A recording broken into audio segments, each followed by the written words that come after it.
I've heard people discuss, and I've watched all the various comments and discussions in regards to the Idaho 4 victims, all possibly being still alive. And I've got some thoughts, and I've got some theories, and I've really come to just an end result thought process. If that were the case, this is my idea as to how. Now, ladies and gentlemen, I'm sticking to my good friend Pete Altieri's way of doing things. 666 seconds or less for every video that I do until my man, my friend Pete, gets back to this very true crime platform to engage us all. So I better get into this because it's actually got a lot of details to discuss, which surprised me. So this isn't going to be one video. It's not going to be two. It's going to be three. Video 1, victims. Video 2, how Brian Koberger plays into that. And then video 3, how do I tie Kapaka into all of my thoughts? You're going to have to stay tuned because this is just the first go-around. I'm ARHayes. This is Convict's Thoughts, and tonight, again, I say, horns high. Now, ladies and gentlemen, none of us love to even sit or think about the devastation that transpired in Moscow, Idaho, where 4 individuals, Kaylee, Maddie, Xana, and Ethan, their lives have been portrayed, and the narrative, and everything out there to have been taken. But what if some of these individuals with the different thoughts that they could possibly still be with us, walking this very earth, what if those were true and real? Witness protection program. Why would that be? Well, that's the main part of my thought. Witness protection program. What did they know? Who did they know was doing it? And why would their lives be endangered to the point that the FBI was already in Moscow, Idaho before the night that their lives were supposedly taken? Imagine that. Ladies and gentlemen, imagine that. The FBI, directly within a smaller community. Trust me, Moscow, Idaho is not a booming metropolis of a city.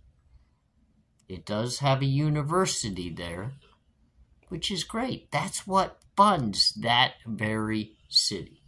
That's what keeps it going. Happened to be big game weekend as well. So, the city was supposed to be booming. But from what many have said, it was a very quiet night. Even so quiet that a very prominent home, known for the in and out of the door interaction of the young college kids, the fraternities, and many others galore, was silent. No parties. Nobody over at the home when the residents weren't there to answer the door for the police when they knocked. It's very odd from what many have to say, and by every account that we've seen on body cam footage, there was always something going on in that home, and many people who have lived in that home have made that very statement.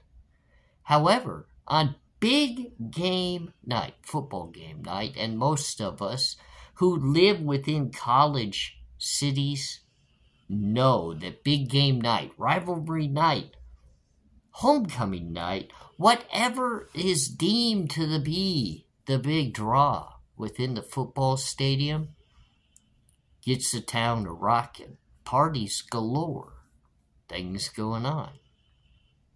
You know, we did hear that there was a party at that very home, 1122 King Road, the night before with approximately 150 or more people attending. But nobody there on even a night where one of the prominent people of the home, Kaylee, who's known to have a little bit of fun herself, who was getting ready to move far across the country, had no interaction or party at the home for everybody to say goodbye either. But ladies and gentlemen, the main point that we got to get to here is if those 4 college students were not actually taken in a tragedy like this, what would be the scenario as to why this full narrative would be built and continued for as long as it has been? Well, I mean, you have to start with, why was the FBI in town in the first place? As we've seen things unfold through time, we know that the narcotic business, hence the drug trafficking situation, not only within Idaho, but Washington State, was taken down not long after these crimes were committed. March 2023. Just 5 months after the very tragic ending in Moscow. 27 kingpins. That's some big names, all tallied up and taken down. The FBI just happened to be in the area right prior to this crime. Let's put that on the back burner just real quick. Because if you have to ensure that somebody's going to work their way into protective custody, meaning they probably had some very knowledge against those who were a threat to the community that the FBI was seeking out. So the FBI was there to ensure 4 lives were taken out of that area as quickly and safely as possible. But to be able to do so, you've got to build a narrative to where the very largest of kingpins, people involved in a trade you don't mess with, truly believe their lives were possibly taken. Because you have to remember, what would get those drug individuals involved? Well, you had a couple of plea bargains go down just not long before that involved family members of those very children.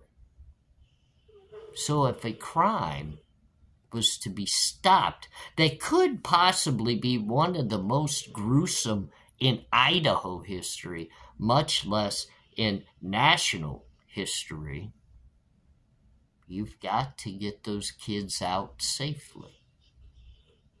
Now, a few keys to that, and we're only focusing on the home and the victims. We've got more to talk about, so don't forget the future video 2 and 3. But the bodies were never seen being removed from the home, ever.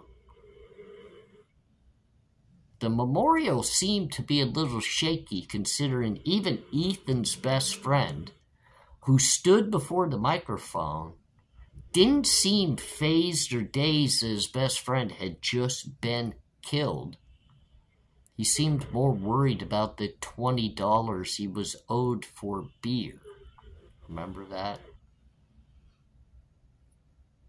Now also, realize that other key members of this entire picture have all left view.